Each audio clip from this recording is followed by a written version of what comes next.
Hi. Another movie that I saw during my little break was Spider-Man Far From Home.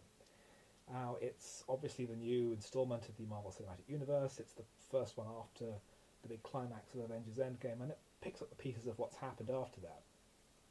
Normally, I try and see the MCU films, and any sort of big blockbusters that have really attracted my attention, I try to see on opening night.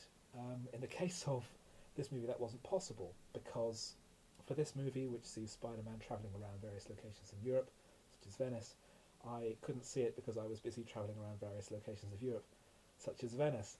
And in fact, while I was in Venice, they were preparing for what I think was the film's premiere by putting up all kinds of scaffolding in St Mark's Square. But I saw it when I got back, and it's very good.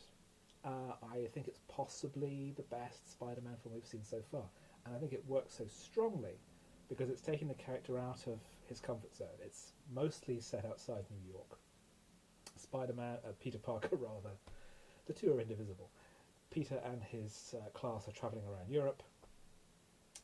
He gets involved with S.H.I.E.L.D. and this new character called Quentin Beck, who starts to call himself Mysterio, who claims to be a exile from another dimension, part of the multiverse, and who could be a successor to Tony Stark as leader of the Avengers. But as Peter's relationship with him develops, he discovers there's more to him, and that he's actually, and this is not going to be a surprise to anyone, he turns out to be the villain. Again, it's a little while since I saw it, but I enjoyed it a huge amount. I thought it had an interesting take on what was going to happen next for the Marvel Cinematic Universe.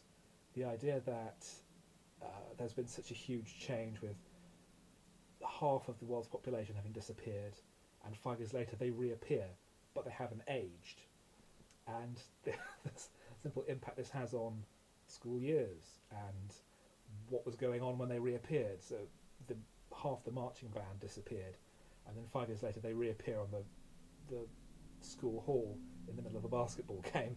So there's just people whamming into each other and causing carnage, which was a nice sort of comical way of dealing with a very serious, weighty subject from another movie.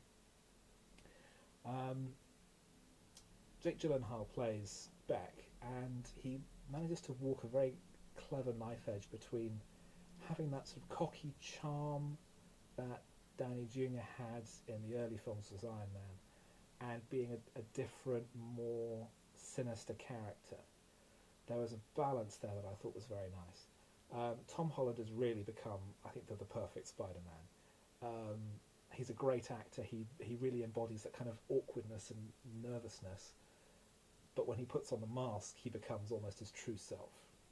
I think that's probably a cliche to say that, but it's so perfectly represented in this movie that the mask is your true self, and that it allows you the freedom of being who you truly are without having to meet the expectations of others or live up to an ideal that others might have of you.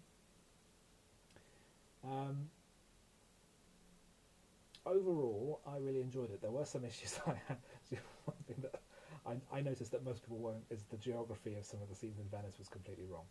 But movies always do that. By this point, if you haven't seen it, you probably won't have seen it. You're probably not that interested. But it is something that I watched. It's something that I really enjoyed, and I would recommend it.